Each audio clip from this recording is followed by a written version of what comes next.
আস্তে আস্তে।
আমরা সাধারণ শিক্ষার্থীরা যারা জুলাইয়ের আন্দোলনে ছিলাম, আমরা দেখেছি আমাদের এগেনস্টে, আমাদের প্রতিহত করতে, আমাদের হামলা করতে যে এই সমস্ত ছাত্রলীগের ক্যাডাররা এসেছে, বেলেট মিরাজ, ডেনিস রবিন, আলামিন সহ সেই সমস্ত ক্যাডারদেরকে তানভীর সিরাজ ভাই শেল্টার দিচ্ছে, তার বাসায় আশ্রয় দিচ্ছে, থাকতে দিচ্ছে।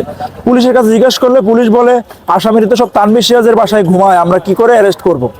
একজন আসামিকে গ্রেপ্তার করার পরে তানভীর সিরাজ আমাকে মুঠোফোনে হুমকি দিয়েছে। ইতিমধ্যে অডিও ক্লিপটি আপনার বিভিন্ন গণমাধ্যমে প্রকাশিত হয়েছে, আপনারা জানেন। তো আমরা এর প্রতিকার চাই এবং এখনো পর্যন্ত সাধারণ শিক্ষার্থীদেরকে বিভিন্ন মাধ্যমে সে হুমকি ধমকি দিচ্ছে।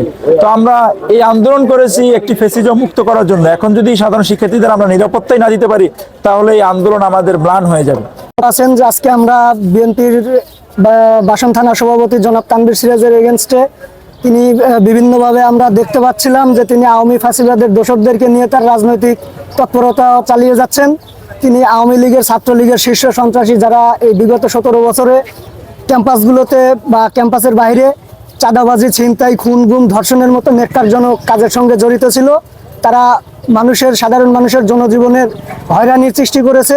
তাদেরকে নিয়ে আমাদের বাসন থানা বিএনপির সম্মানিত সভাপতি জনাব তানভীর সিরাজ তিনি তার রাজনৈতিক চর্চা শুরু করেছেন। বিভিন্ন জায়গায় তিনি গার্মেন্টস ফ্যাক্টরি থেকে শুরু করে শিল্প কারখানা দখল, জুট ব্যবসা নিয়ন্ত্রণ, দফায় দফায় তার সঙ্গে বিভিন্ন সাধারণ মানুষের মারামারি থেকে শুরু করে অনেক কিছুই আপনারা ইতিমধ্যে অবগত আছেন। আজকে আমরা সাধারণ শিক্ষার্থী একত্রিত হয়েছি, এখানে দাঁড়িয়েছি তার পদত্যাগের দাবিতে। আমরা চাই যে বিএনপি বলেন আর জামায়াত বলেন, যারাই যে দলের নেতাকর্মী হোক, সে যে দলেরই হোক, যারা আওয়ামী ফ্যাসিবাদের দোসরদেরকে নিয়ে রাজনৈতিক চর্চা করবে, যারা তাদের পুনরুদ্ধার বা বলতে পারেন আপনারা যে দত্তক পিতার ভূমিকায় অবতীর্ণ হবেন, আমরা তাদের বিরুদ্ধে ছাত্র জনতা বিপ্লব ঘোষণা করলাম আজকে থেকে।